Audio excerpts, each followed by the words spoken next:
December 14th, 2025, 3:04 a.m.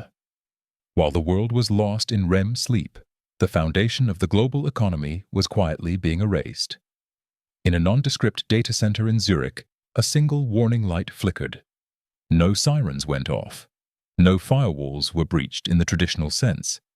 There was no hacker typing furiously in a dark room. But inside, Wallet 17X, a digital fortress containing $140 million in Bitcoin, the numbers were spinning backward. 140 million, 80 million, 10 million. 0. In exactly 60 seconds, a fortune that would take a human life 1,000 years to spend had simply evaporated.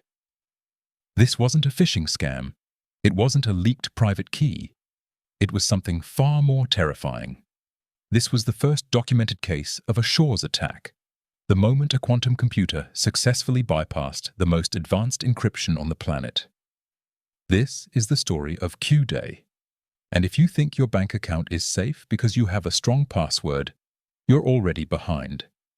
To understand why this happened, you have to understand the lie we've all been told about digital security. Every time you log into your bank or send an encrypted message, your computer solves a massive math problem. It uses prime numbers so large that it would take a modern supercomputer trillions of years to guess the right combination. We call this unbreakable. But unbreakable is a relative term. Enter the quantum computer. Unlike the binary laptop you're using right now, which processes information in ones and zeros, a quantum machine uses qubits. Thanks to a phenomenon called superposition, a qubit can be a 1 and a 0 at the same exact time. Imagine you're looking for a specific exit in a massive maze. A normal computer, no matter how fast, has to walk down every single path, hit a dead end, and turn back. But a quantum computer? It simply walks down every path simultaneously. The maze doesn't exist to it anymore. For decades, the brightest minds in Silicon Valley told us this was a future problem.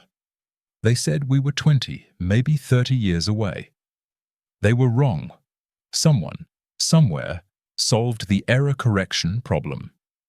They stabilized the qubits. And the first thing they did, they went for the gold.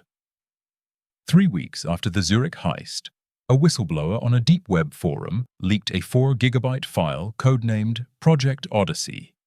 It contained the source code of the attack. What the analysts found was chilling. The code wasn't written by a human. It was an AI-driven sequence that didn't just crack the wallet. It mimicked the owner's digital signature so perfectly that the blockchain thought the owner himself had initiated the transfer. But where did the money go?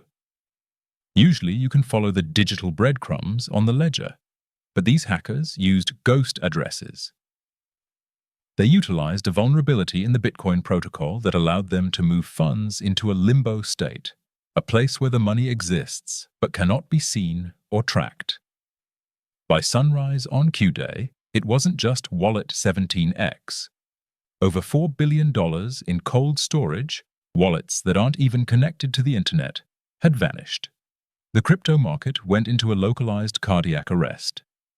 Hedge funds collapsed in minutes. Retail investors in London and New York woke up to empty apps.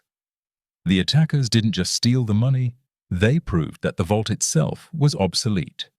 If they can crack Bitcoin, they can crack the SWIFT system. They can crack the RSA encryption that protects your credit card, your medical records, and yes, even nuclear launch codes. We are now living in what experts call the post-quantum era. In early 2026, the discussion shifted from if to how do we survive. Governments are scrambling to implement lattice-based encryption, a new type of math that even quantum computers might struggle with. But there's a catch. Moving the entire world's data to a new encryption standard takes years. The hackers? They only need seconds. The Odyssey leaks suggest that this was just a test, a proof of concept. The true owner of this quantum weapon hasn't revealed themselves yet. Is it a rogue nation? A private corporation? Or is it an AI that has finally decided it no longer needs human permission to control the world's wealth? The era of digital secrets is over. The unbreakable wall has been breached, and we are all standing in the open. I've been tracking the Odyssey logs for weeks, and what I found in the latest data dump is even more disturbing. The next target isn't a wallet, it's a central bank. If you want to see the raw data logs and the evidence of the next part of this investigation, you need to be here. Subscribe, hit the bell, and stay tuned. Because in a world without encryption, the only thing you have left is the truth. The future is coming faster than you think. Stay encrypted while you still can.